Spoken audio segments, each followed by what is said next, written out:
Right.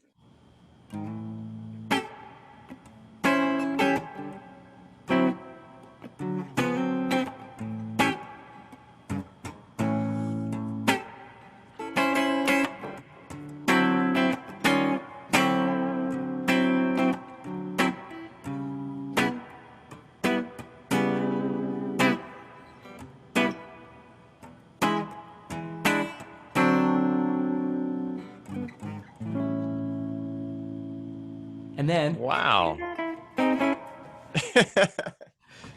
Listen to you getting jiggy with it with your dominant sevenths. yeah, I like blues. I like blues. I do too. Cool. All right. Hey, look, we're doing another live blues guitar workshop for you guys. I'm Dan Denley, founder of guitarzoom.com. This is my good friend, Steve Stine. Hello. There, governor. A spot of tea Hello, for you. A governor. spot of tea. I'm having my spot of tea.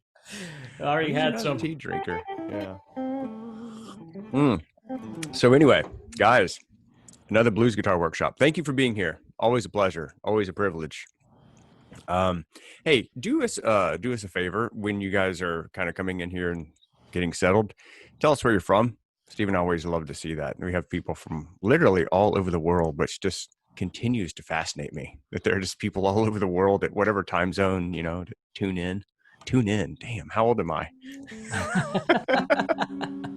Turn the old radio dial. Today, guys, we're going to be doing something pretty cool. I think you're going to like it. It's basically distinguishing the difference between straight and shuffle rhythm or swing rhythm. Steve and I were just having a little conversation about the difference between swing and shuffle before we got going here. We're going to try to explain it, and hopefully you'll get something out of this. This is just something important to understand. And if you want to learn the difference between straight and swing rhythm, keep watching. If you want to learn it even faster, you might want to check out Steve's new course. It's called Blues Guitar by Steve Stine, and it's available at guitarzoom.com. Steve, how are you, my friend? I'm good. How are you? I'm great, man. Good. Always a pleasure to be here with you, sir. Highlight of my day. Oh, that's so sweet. I'm not just saying it. All right, anyway, so we're gonna talk about we're gonna talk about swing and straight rhythm, and again, it's a pretty straightforward concept. But if you're new to it, like when I would teach beginning guitar classes and things like that, and you would try and teach, like one of the songs I would teach would be Horse with No Name, because it's a pretty straightforward song. And a lot of times I wouldn't even mention the rhythm of the song. People would just play along, right? So I would teach them, a real simple way of being able to play that song and then strumming along. And oftentimes you'd find people, they'd be strumming without even realizing that they're playing a swing style rhythm. Mm-hmm. And but it's important to talk about the difference between the two, and it's pretty straightforward. But like I said, I'm going to show you some tips on how to develop the swing or the shuffle kind of rhythm to it. So the first thing to understand is that a straight rhythm, think of it as marching. It's just 1 and 2 and 3 and 4 and 1, and it is absolutely even. 1 and 2 and 3 and 4 and 1.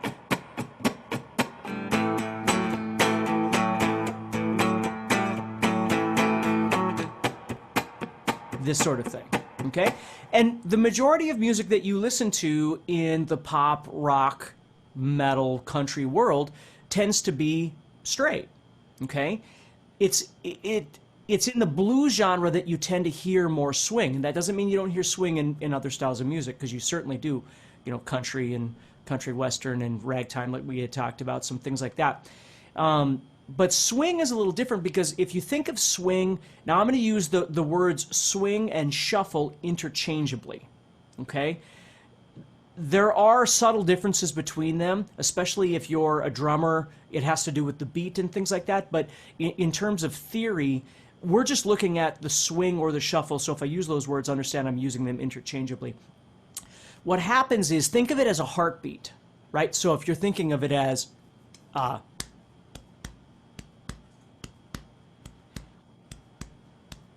Okay? That's going to be our swing. So instead of being 1 and 2 and 3 and 4, it's going 1 and 2 and 3 and 4 and 1 and 2. So that middle eighth note, if you will, is closer to the next beat, 1 and 2 and 3 and 4 and 1. It's not in the middle, 1 and 2 and 3 and 4. So when you're strumming, like if we're talking about down-up strumming, for instance, and I'm just going to use scratching as our example. So if I was playing straight, I'm thinking about, in my head, I'm thinking about playing, you know, even amounts on the top and the bottom of the string. So as my pick moves through, my arm creates, and if you've ever heard me talk about strumming before, you know what I'm talking about here, but, you know, my arm is moving like a metronome, right? So as I move, it doesn't stop. It just moves back and forth. And I'm basically moving even amounts up on top and on the bottom of those strings. So I'm getting a straight sound with that rhythm, an even sound, if you will. Okay? When it comes to swing, there's two different ways to think about it. One is you're going to stop on the bottom for a little bit longer.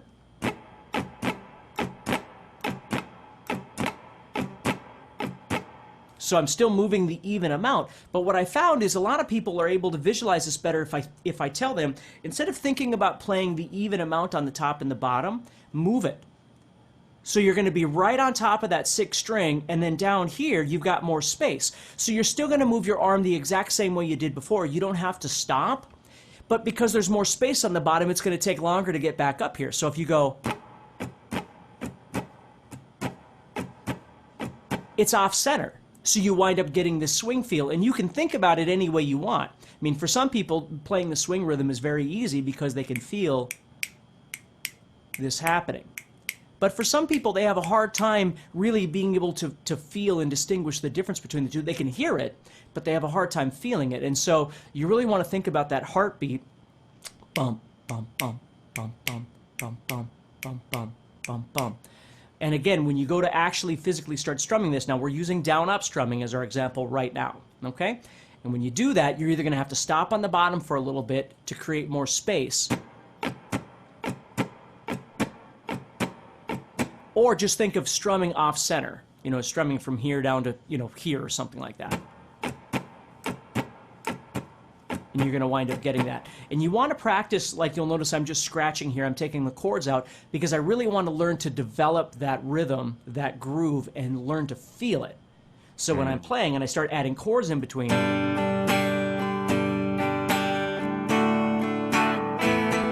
you know, whatever it is that I would add, I can feel that rhythm happening. My arm is, again, being a metronome, and it's just keeping this beat happening the entire time.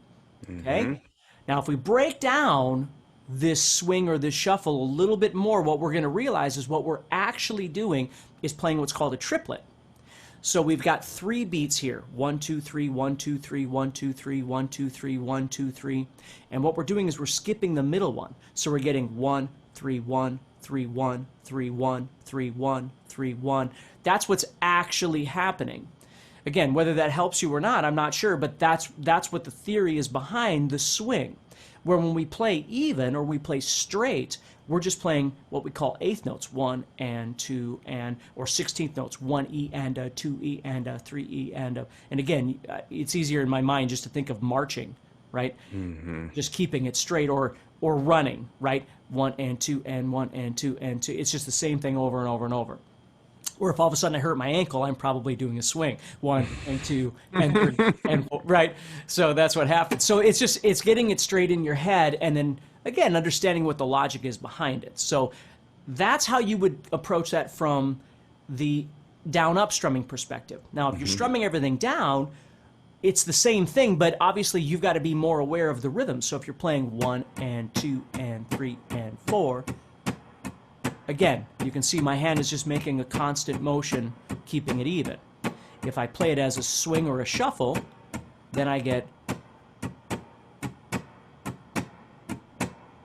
okay, which means I really do have to pause at this point, right? I have to create more space. So I've got to make sure that I feel this more on these downs to be able to create that. Okay? So there's lots of different ways you can hear. Some songs, some music out there, it's really sometimes hard to distinguish the swing from the straight. Sometimes the guitar might be straight, but the rhythm section is swinging, and vice versa. Like I found this, and I can't tell you an exact example. I should have done some research before this, but I remember learning some reggae music. And sometimes with reggae, it feels like it's swinging, but it's really not, right? From the guitar perspective. So it might be the rhythm section that's swinging. I used to teach a lot of like Bob Marley songs and things like that. And so you have to be a little careful where when it comes to blues, you know, usually you can tell straight off because you're going to hear.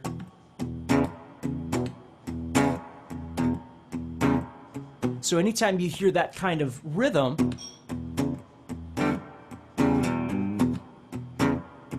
you know you're playing a swing. And that will define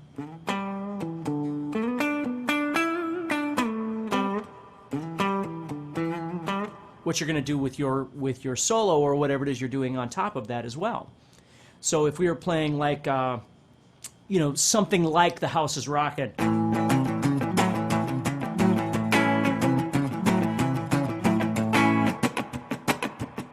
it's straight. You see? Keep your hands to yourself. Now it's doing all this stuff, and we're going to talk about this in one of the sessions coming up here. But it's still straight, right? It's when you get to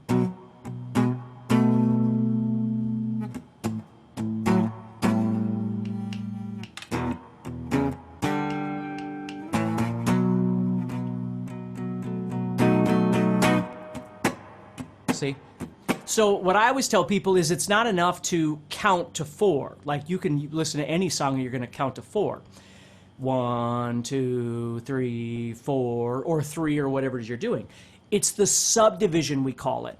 It's what's happening in between 1, 2, and 3, and 4. So if you start listening and you go 1 and 2 and 3, and you can feel this marching thing start happening, it's an even or straight feel, right? Right. If you're listening and you start thinking ta ta ta ta ta ta ta ta ta ta ta ta ta ta, then you're going to have this swing or shuffle feel. Good. Hey, one of the questions is how is the difference between the strumming pattern between shuffle or between swing and between straight? Is there strumming patterns different in terms of down and up strokes? No, it's the way you approach the strum, right? I mean, it's like I showed you, the actual strum. Again, the strum could be a million things, right? I could strum this just like I could strum a song all kinds of different ways. But notice when I'm playing this, at the core of this is this rhythm, which is even, right? Or if I was going,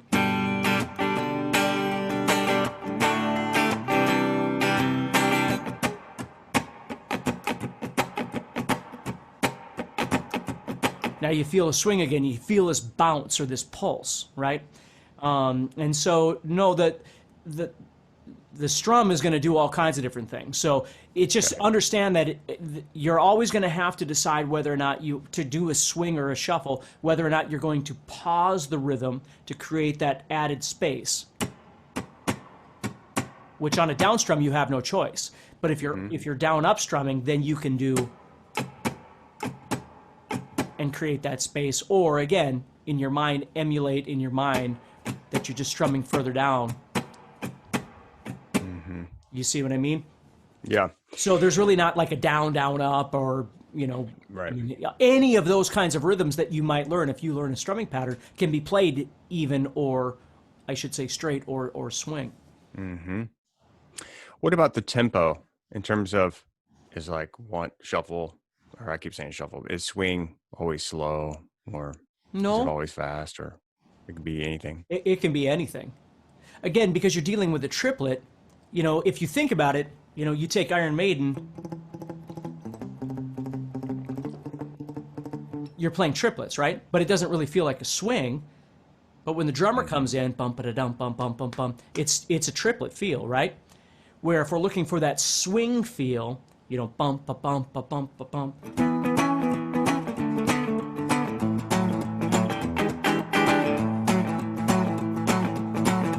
You know, think of like Brian Setzer.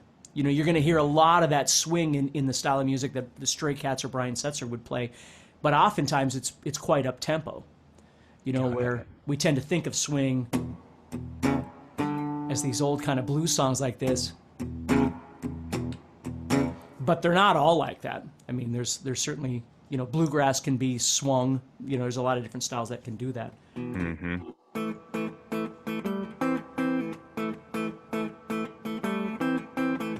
So think about that. Da da da da da. So what is that doing? Da da da da da da. See, it's not da da da da da da da. Although there's probably a song out there that does that, right? Yeah. That straightens that out, and that's okay too. You see, so sometimes depending on the song, it might be a little harder to define. And it also, you know, when you envelop that with a bass player and a rhythm guitar player maybe, and certainly the drummer, that can manipulate how that feels. I was actually telling Dan, if you go back and listen to Every Rose Has Its Thorn by Poison, it's a prime example of, and I'm not knocking the band, I'm not knocking the song, but if you listen to it, it's almost like they're fighting the swing of that song throughout the song, because when the song starts and it's just acoustic guitar, you feel a swing to the rhythm of the guitar. And then when the drums come in, everything kind of straightens out. So, and maybe they intentionally did that. I mean, but maybe they didn't, right? Maybe it was just a feel thing. So when they're playing, they just, you know, I mean, it happens sometimes when you're playing with a band, you know, you start playing something and then the drummer comes in and everything just kind of shifts to this feel. And, you know, another non-related example of this would be when I was a kid, I remember learning how to play Mother by Pink Floyd. Mm-hmm. And it has all these weird time signatures in it. And it never occurred to me that it had weird time signatures because I didn't think about that in my head. I just knew the song so well from listening to it 85 million times that when I played along, I just played along. So I wasn't consciously aware that there were time changes happening in the song. I just played because I liked the song and I knew how it went in my head. So sometimes a lot of these things can happen very organically and you're not conscious of it, right? But if all of a sudden you start playing with a band and you're like, wow, this feels weird, something's off. It might be something like this, where maybe the groove just isn't jiving properly because somebody isn't really pushing that swing or is swinging and shouldn't be.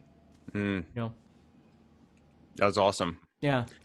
It is subtle. I think you do have to feel it ultimately. Yeah, I mean, some songs hit you over the head with it, no doubt about it. You know, like if you listen to The Jack by AC/DC, it's that gong, gong, gong, gong, gong, gong, gong, you know. You know what I mean? If you listen to like...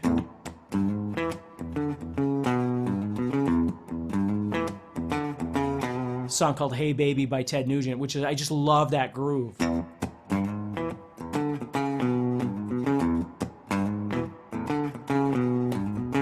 You know, it's still got that in there, but it's moving along, you know, where the drummer wouldn't have to be going, he might just play boom, ta, boom, ta, boom, ta, just driving it, right? Mm-hmm. So the drums might not give you the sense that it's swinging, you know, but, you know, whatever it is, but, yeah. So sometimes it's very subtle, sometimes it's not, but you just have to really try and listen and see what's happening in the song. And now going back to what I originally said about Horse with No Name, I always thought that was kind of ironic that that song, Horse with No Name, now again, it could be about lots of different things if you know the song. But the fact that the rhythm is like a horse,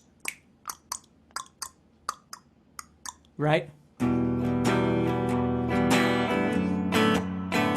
A horse trotting along, it's got that kind of rhythm to it. Now, were they conscious of that when they were writing it? I don't know, maybe, you know, but I just think it's kind of neat how, you know, this horse is tromping along and your rhythm is giving that kind of horse gallop, if you will, or that trot.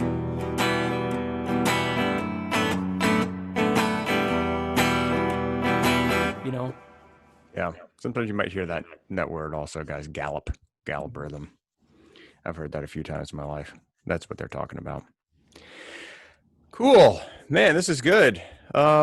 Listen, guys, if you enjoyed this, I think you'll like Steve's new course. It's called Blues Guitar by Steve Stine, and it is an A to Z, everything you want to learn about blues guitar, from these rhythms that we've been talking about to your soloing, to blues scale, to how to use blues licks in your solo, and pretty much A to Z, everything blues guitar that you'd want to learn. It's currently available at guitarzoom.com, and the course is called Blues Guitar by Steve Stine.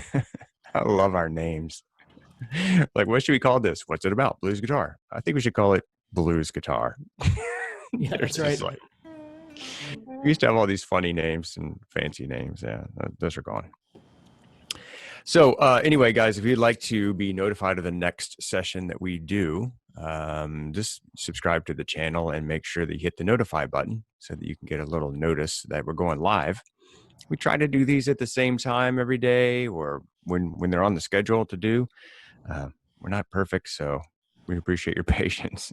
But just make sure you hit the notification button if you'd like to get notified. Also, if you are joining us late here, I know people aren't always on time for these things, which is totally cool.